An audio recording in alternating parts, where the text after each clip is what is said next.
Chevrolet, right? I mean, of course you do. You see it on cars every single day. It's a true icon of American industry. But what if I told you that behind that famous bow tie logo is one of the most tragic stories in business history? It's the story of a man who gave the company his name, his genius, his entire soul, only to be completely forgotten and left with absolutely nothing. This is the story of the man you think you know, but whose fate is a total shocker. I mean, this slide right here, it really says it all, doesn't it? The contrast is just staggering. On one side, you've got Louis Chevrolet, the man.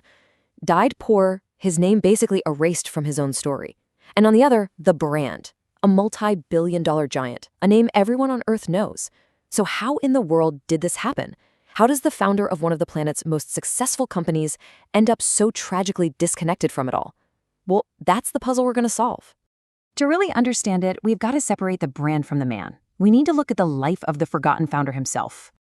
Seriously, just try to put yourself in his shoes for a second. Imagine building something amazing from scratch, giving it your own name, and then, through a brutal twist of fate, you end up back at that same company as a low-level worker on the assembly line.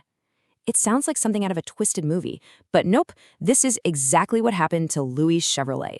So let's rewind way back to the beginning. Before the cars, before the company, there was just a kid with a gift for mechanics and an absolute obsession with speed. And his story doesn't start in Detroit. It starts all the way over in Switzerland. So check this out. His dad was a watchmaker, so precision mechanics were in his blood. But his family was poor, so he had to drop out of school at just 11 years old. 11. But here it is, 1897. That's the real game changer. He fixes a weird little steam-powered tricycle for the American millionaire William Vanderbilt. And Vanderbilt sees this spark, this raw talent, and tells him, "Kid, you gotta get to America." And just like that, the dream was lit. And once he got to America, oh man, he didn't just work on engines, he dominated them on the racetrack. You have to remember, cars back then were absolute beasts. They were brutal, dangerous machines you had to wrestle around the track. But Louis wasn't just a driver. He was a master mechanic who could push those cars beyond their limits. He was totally fearless, crazy fast, and became a massive racing superstar. And you know, when you get that famous, people start to notice. Important people. This is where a very ambitious businessman enters the picture, and a partnership is formed that would give birth to an automotive legend. Enter William Durant. Now this guy, he'd just been forced out of the company he founded, General Motors, and he was hungry for a comeback. He looked at Louis Chevrolet, and he didn't just see a racer. He saw a brand. That name, Chevrolet, it just sounded cool. It sounded sophisticated, European, and everyone already knew it from the racetrack. It was the perfect name to slap on the front of a car. So Louis gets to work, and this is what he builds, the Classic 6. And you can see his vision immediately. This thing was not a cheap car. It was big, it was powerful, a luxury machine. We're talking a price tag of around $65,000 in today's money. This was Louis's baby, his masterpiece, built for performance and prestige. But here's where the story takes a sharp turn.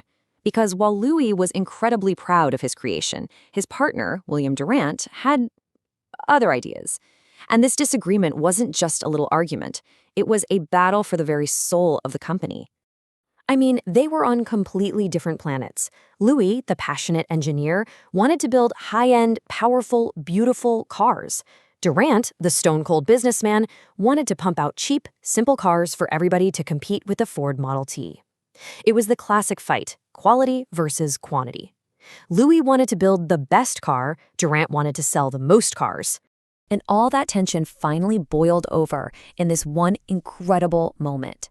Durant made some condescending comment about how Louis should smoke a more expensive cigar to fit his new status. He was basically telling him to change who he was.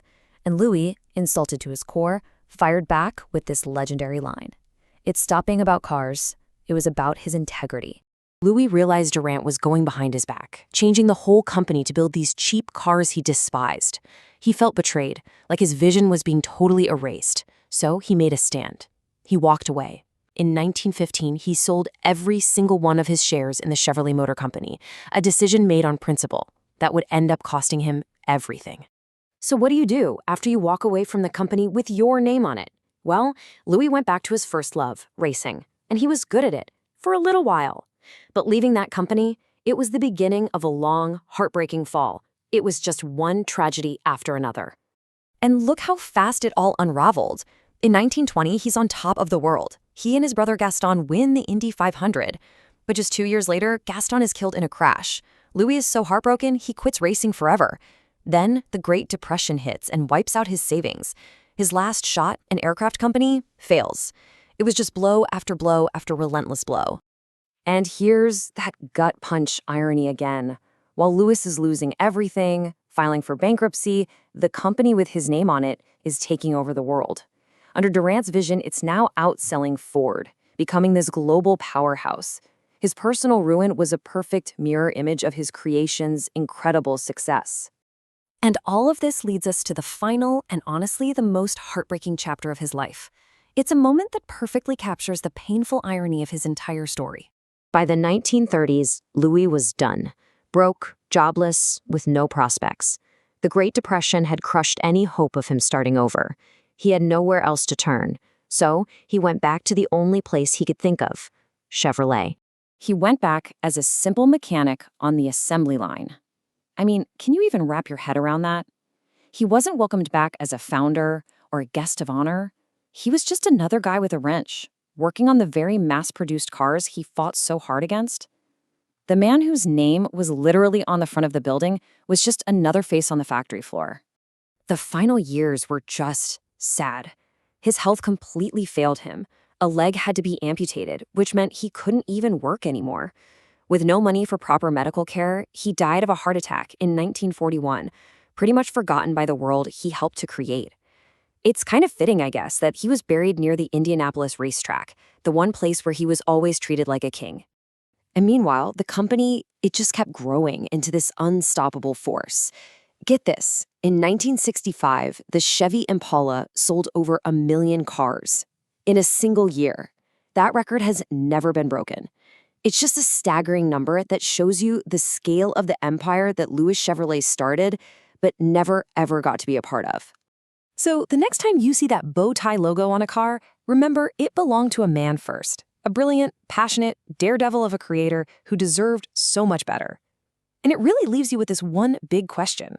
How should we remember a name that belongs to both a forgotten man and a world-famous machine?